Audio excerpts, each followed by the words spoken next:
তো হে বন্ধুরা, এখন এটা যেটা দেখাচ্ছে এটা হচ্ছে একটা ইভিএম মেশিনের একটা নমুনি। তো এটা আমাদের নওশাদ সিদ্দিকী ভাইজানের আছে 5 নম্বরে। এর আগের ভিডিওটা দেখেছি, সবার কাছে গিয়েছে, আশা করছি এটাও যাবে।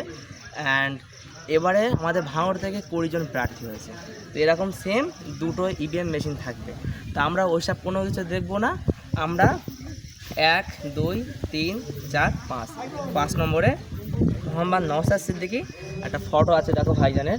তো এই ফটোটা থাকবে, আর চিহ্ন মানে সিম্বল এটা তো অবশ্যই থাকবে। এবং আমরা বলছি না যে আমাদের ভোট দিতে হবে ভাইজানকে, আমরা শুধু বলবো যে নিজের অধিকার পেতে চাইলে নিজের যা হকের মাল আছে, মানে যা তোর একটা পঞ্চায়েতে প্রতি বছরে 5 কোটি টাকা করে আছে, সেই সব টাকাগুলো টিএমসির দালাল মাল করা চুরি করে খেয়ে নিচ্ছে, বুঝতে পারছি। আশেপাশে টিএমসি রয়েছে, আমি তাও জোরে জোরে বলতিস কারণ শুনুক তারা।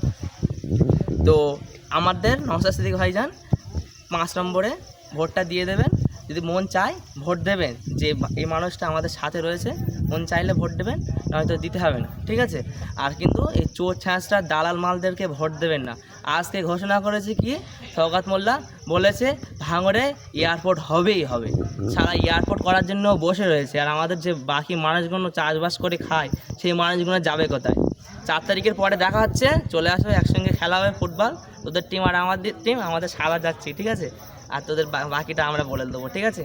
তো আমরা জনগণের বলতে চাই 5 নম্বরে ভোটটা দেবেন, এবং ভাইজানকে যারা ভালো আসবে ভাইজানকেই ভোট দেবে, ঠিক আছে। আল্লাহ হাফেজ, বাই।